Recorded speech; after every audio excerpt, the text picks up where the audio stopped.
All right. Today I want to take 20 to 30 minutes to cover the February Public Forum debate topic. Resolve the United States federal government should ban single-use plastics. I'll review the terms, the pro and the con, and some strategy. So first, let's start with the terms. This is a very straightforward debate resolution. So let's start with the United States federal government. That's just the central government in Washington, D.C. What's important to note there is the United States federal government has jurisdiction over the entire United States. And when they pass a law, it's generally going to apply to everywhere. Ban means it's an official legal prohibition. It doesn't specify what the penalty is, but this would be a civil matter. And if you're caught probably selling single-use plastics, there would be a fine. I guess potentially if you're using them, that would obviously be more complicated. But there would be a legal prohibition and some type of, most likely a fine for using them. Single-use plastics. Single-use plastics cover a lot of things. Normally in the context of the literature, when single-use plastic bans are debated, they're usually talking about single-use plastic bags, sometimes single-use like cutlery, like forks and knives and spoons. But they really cover everything, right? There's the single-use like water bottles that you pay, you buy if you buy a bottle of water, that's single-use. There's single-use wipes, right? Yogurt cups, bubble wrap, coffee cup lids. I mean, they want to ban arguably the whole thing here. And you can get into even more kind of complicated uses. For example, syringes are single use. Gloves that doctors use when doing surgery and examining patients are single use. So the reason I spend a little more time on this is because if you interpret the resolution to mean all, even though it doesn't say all, the pro's going to have to argue for banning some plastics that, nobody really argues for banning, like, gloves that doctors wear and syringes and Band-Aids, right, for that matter, right? So you're going to have to argue for all these things. Now, of course, the flip side is that the pro can pick and say, just argue for single-use bags. We don't know banning single-use plastic bags. We don't allow that because, in public forum, you can have a case. So that may get debated out in the interpretation, but if it does cover everything, the negative or the con is obviously going to have some pretty strong arguments. But let's start by looking at the pro. So there's most of the harms from the single-use plastics come from the environment, and they can incur in the production phase and in the disposal phase. Most of the harms are talking about the disposal phase, but let's look at the production phase, right? So there's oil and natural gas, especially oil, used in the single-use plastics themselves. So we have to explore for oil, find oil, and same with some natural gas. We have to mine these things. Then when the single-use plastics are produced, that releases volatile organic compounds into the environment as well, and that causes environmental damage. And some of those leak into the soil and cause other environmental harms. And, some waste is generated, right? So we had the waste generated from the single-use plastics, and then they're disposed. Now, they can be recycled, but, I've read you can really only recycle a plastic like once or twice. So even with full recycling, those plastics would be put in the garbage. Garbage is put into landfills. Landfills often leak into the rivers or other places, or sometimes the single-use plastic is just discarded on the roadway, for example. Then what happens is, it takes a while for single-use plastic to biodegrade. So you have a lot of plastics that end up kind of getting into the waterways or hurting other wildlife, even if they don't make it that far, as you could see in the picture, right? Like the turtle is kind of covered in plastic. There's all kind of plastic around the turtle. When the plastics do break down, they break down into microplastics. But those are often ingested by animals, and sometimes they're ingested by humans. There's just a study that came out that I haven't had a chance to look at before I recorded this that said humans consume up to it's almost unbelievable to say in a day, a credit card's worth of plastic. Even just from the plastic that's if you have a water bottle, and that water bottle has water in it, a little bit of plastic gets in there and you consume that. But even if it's not that high, our bodies do consume a considerable amount of plastic. And that, like I say, they break down, we have plastic that breaks down into microplastics that get absorbed or just pollutes the environment generally. And when it breaks down, it releases methane, which contributes to global warming. So there's a couple links into global warming: the original carbon dioxide production and the methane release. Now, those are the environmental harms, right? So if you ban the single-use plastics, then what's going to happen is the environmental harms will arguably decline. We'll talk about that. But there are some additional benefits, economic benefits, to banning single-use plastics. Now, I don't think these are that strong, but since the primary con argument is the economy, it might be useful to examine some of the benefits of these, economic arguments. You can either use them as offense to turn the contention, or maybe you want to start the debate with them. The first, which I think is a reasonable argument, is federal uniformity. The argument is that right now, various localities and states have some bans on single-use plastics, some ban bags of a certain thickness, usually, maybe bags of a certain size. Some of them may ban plastic forks in restaurants.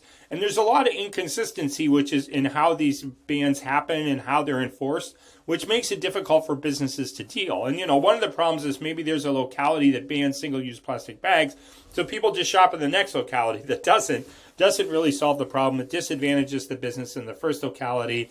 So there's a general argument you can make in terms of why having single-use plastics that are bans that are uniform are good.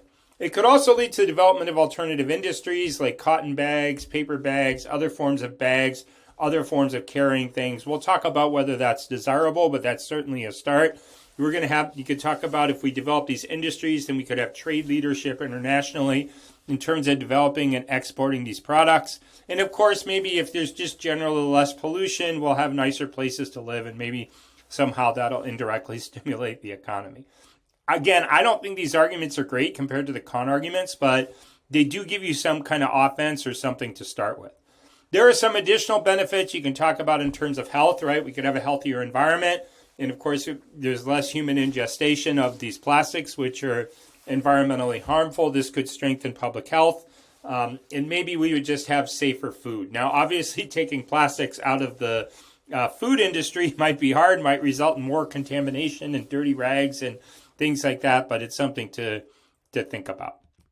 Now, the con. The con is mostly going to be centered on the economic harms and the con and kind of difficulties with enforcement. So I'm going to talk about some of the difficulties with enforcement and then move on to some of the economic harms that result.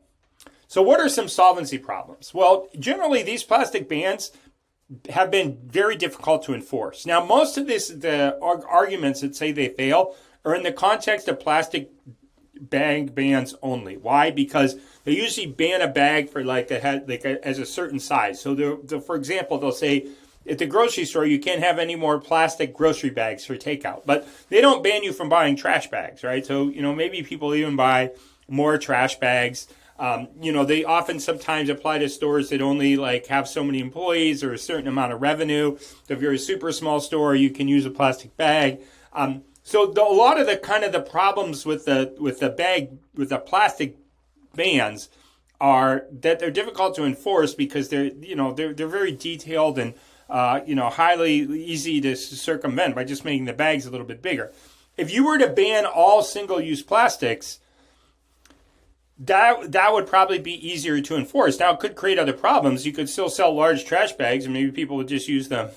People would just use them more than once. People could say that their plastic cutlery is not single use, that it's now being washed, right? It could get a little bit complicated. There probably would be a lot of recycling or reuse of plastics. It's how could we just get rid of all this plastic, all the different things that we use plastic for? You can Google or ask ChatGPT to give you 100 different things that we use single-use plastics in, right? So how would that just kind of disappear overnight? We probably have to redefine it. But absent that, I think there are even stronger arguments about how if people start using paper bags, right? The resolution, some states, they ban just bags, right? Like disposable bags, any kind of disposable bag. So you can get a paper bag or a plastic bag.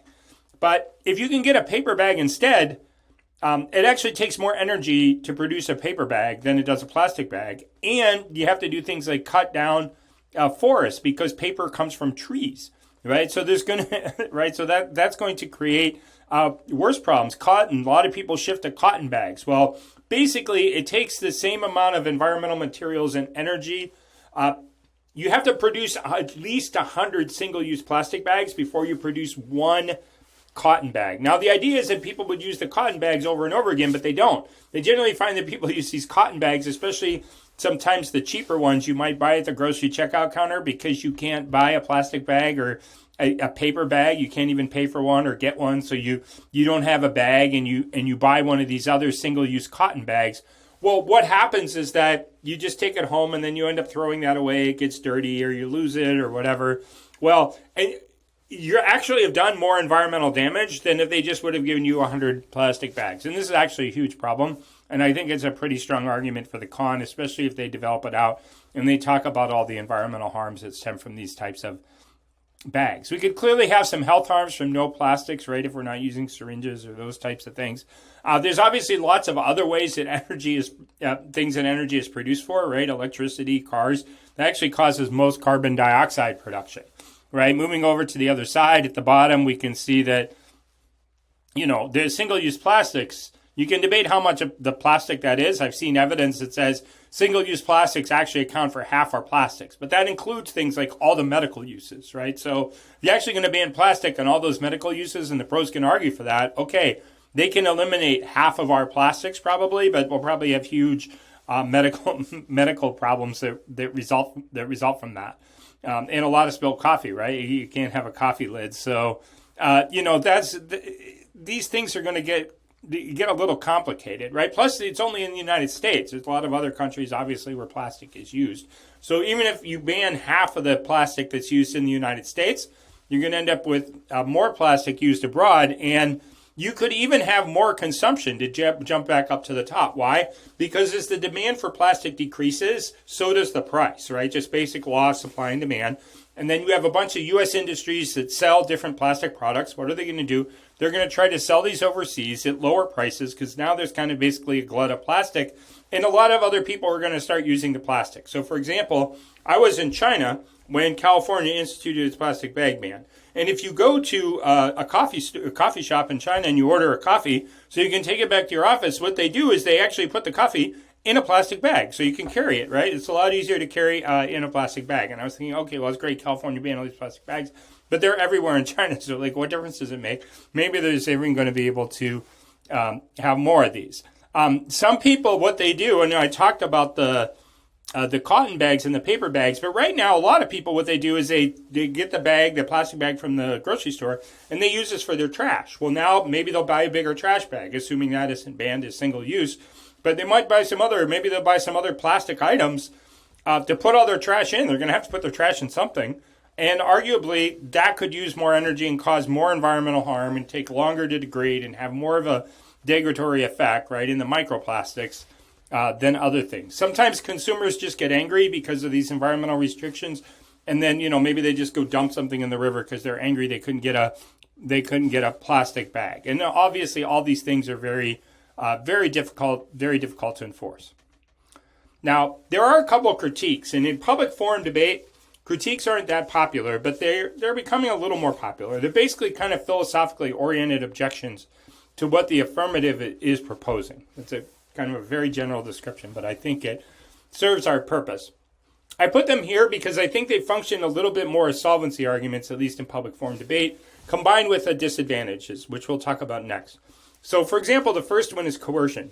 Coercion is grounded in a libertarianism political philosophy that says that the only thing the government should really do is provide for security. Now, of course, there's a variation in libertarianism as to what the proper role the government should be. Some people do argue for a little more than that. Some people argue for only that. The point is the government should not be regulating your private life and your private decisions and whether or not you use a plastic bag. There's a lot of evidence that says environmental regulations are coercive, especially things like bans, and we shouldn't allow these types of things, that they're violations of freedom. So put that in there. The capitalism is a little more, kind of even goes to the solvency argument. It argues that in capitalism that all our environmental problems are mostly driven by capitalism and the importance of making a profit. And then as long as we have these environmental decisions and the importance of making a profit, we're going to have environmental problems. And basically banning plastic bags is just kind of like, it's like a joke in the grand scheme of things. It's a little bit of window dressing and make you feel better. Oh, look, I don't use plastic bags anymore. All right, but you're out there driving your SUV and taking your plane flights like all over the world and doing all other kind of things that destroy the environment because we're into this capitalist system. Now, let's talk about disadvantages. First of all, I want to talk about some general economic problems with the ban that will set up the disadvantages. The one is that supply chains can be disrupted. Supply chains are just the change, the shipping, the transportation, everything that just kind of goes into how our supplies are distributed. And if we had a sudden ban on all single-use plastics, that would disrupt the supply chains, right? Because right now people use single-use plastics for certain things that they might A, not be able to do anymore, or B, may need a product substitution for. And all those things would have to get put into the supply chains, which are very disruptive. You could have revenue shifts from one industry to another. Obviously, a lot of people involved in the production of plastic would lose their jobs. Maybe some of them would start producing plastic bags. Paper bags. We don't really know. But this would at least transitionally be very disruptive to the economy. There's a lot of plastic that's just used in single-use plastic involved in manufacturing. And this is another argument I'm going to work on unpacking a little bit. Again, you can go to ChatGPT and just generate a list of all the different ways it's used in the manufacturing of goods.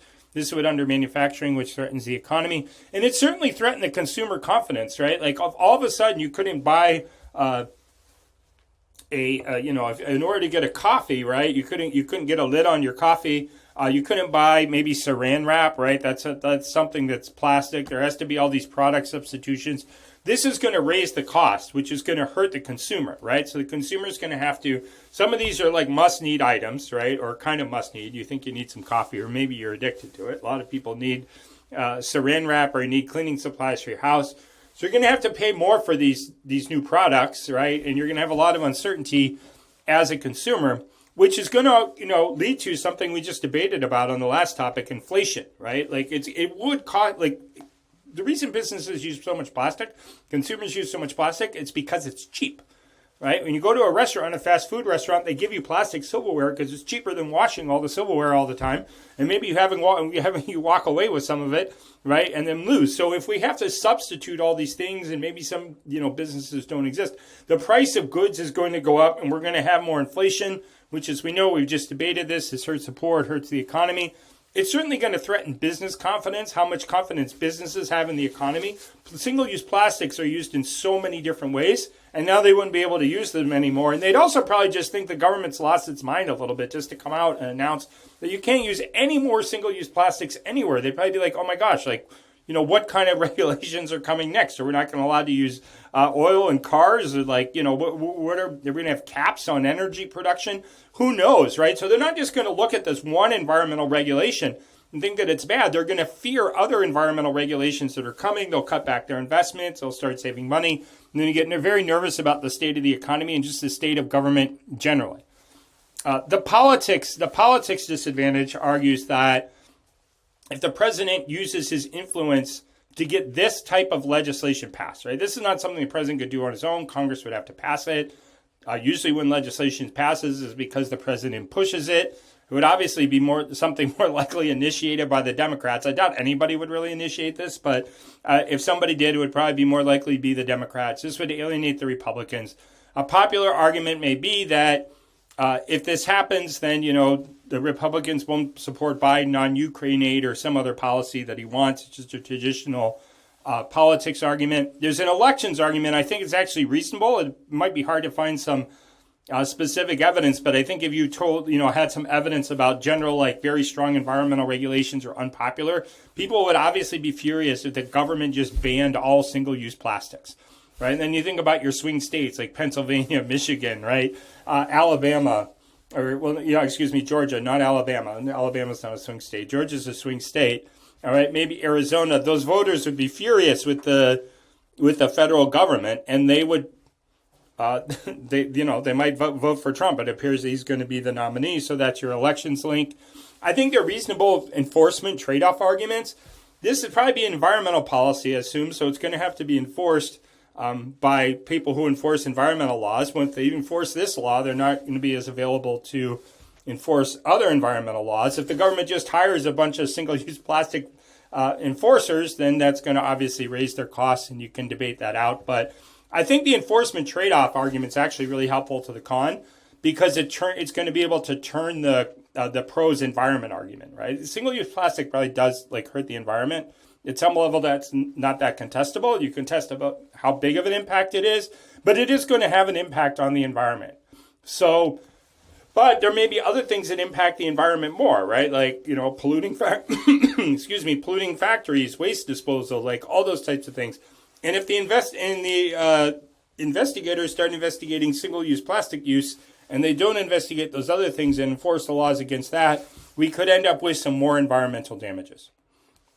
Of course, in the con, you can't in public forum run a counterplan, but you can suggest some alternatives, and you usually get away with this. You could suggest more recycling. You could encourage voluntary action. People just use less plastic bags. Those things are not that great. Recycling is actually a good thing, but like I say, it doesn't really solve the underlying structural part of the problem. Voluntary measures can help a little bit. One thing that can help is a tax. So you tell people, well, if you go to the grocery store and you have a bag, you can get a bag, but you got to pay for it each time. Right? People are used to getting the bags for free, but now if you have to pay for it each time, maybe they'll bring the bags. You could argue that the states and localities should do this rather than the federal government. We talked about that a little bit at the beginning, maybe why the federal government's better. But the con could say we should just leave this more to the states and localities. They're starting to do a good job with this, and it wouldn't cause any of the political effects. It wouldn't force Biden to spend political capital or wouldn't change the election outcome. So with those are the main arguments on the topic. I want to kind of just go into a little bit of strategy. The one is that on this topic, I think most of the con arguments are going to be about the economy, and most of the pro arguments are going to be about the environment. I did talk about some exceptions to that. There's certainly going to be turns one versus the other. But on this topic, I think you're going to have some traditional weighing, where the pro is arguing for solving environmental problems, and the con is arguing, hey, this is going to hurt the economy. And then you're going to have to weigh one of those things against another, which I'm going to put up a separate video on. But it's going to take the debating back to some traditional impact weighing. On the past topic, right, on the student loan topic, it was really about like the economy, both sides arguing, well, the pro is saying that forgiving the student loans would stimulate the economy. The con was saying that forgiving the student loans, would cause inflation, maybe increase the debt, hurt the economy. And the debate became about which a link is better. And this topic, the links to both arguments are both like at least reasonably strong, right? Especially if you interpret the ban on plastic at everything. So if you ban all single-use plastics, that's going to take a lot of plastic out of the economy. It's going to be probably not that difficult to enforce. You can catch people who are using plastic. The flip side of it is that that would probably really hurt the economy. So then you're going to weigh one versus the other. If you can gut solvency with the arguments I suggested, and I think the arguments about like switching to other things that hurt the environment is good, then you could outweigh it with politics. I do think the pros should kind of work on this uniformity argument. I think it's pretty reasonable. And the fourth thing I'll say is that some isolated harms can be helpful. What do I mean by that? I had the picture up of the turtle earlier. There's a lot of evidence that just says, oh, like turtles, they get confused as to what's like around them and they eat it, and it really hurts the turtles. And then you can argue turtles are keystone species. They're critical to the whole environment. So I think all those things are really helpful and can be useful. So that's a conclusion. I tried to keep these lectures shorter. This one is only 20 minutes. And I hope if you're hearing this part, you probably listened to the whole thing. So thank you, and you can download our evidence from Debate Us.